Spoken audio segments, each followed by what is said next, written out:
I bet you didn't know an asteroid is hurtling towards Earth at over 100,000 kilometers per hour today. NASA has revealed that asteroid 2024 RN16, measuring about 110 feet wide, is making a close encounter with our planet. Traveling at an astonishing speed of 104,761 kilometers per hour, this space rock will come within 1.6 million kilometers of Earth. Now, before you start panicking, here's a relief.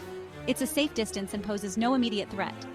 But it does underscore the importance of closely tracking these celestial objects. 2024 RN16 is classified as an Apollo asteroid, meaning its orbit intersects with Earth's path around the Sun. This makes it an object of interest for space agencies worldwide. Continuous monitoring and analysis are crucial for early detection and mitigation of potential risks. So, while today's encounter is no cause for alarm, it's a vivid reminder of the dynamic nature of our solar system. It highlights why ongoing space exploration and developing planetary defense strategies are essential.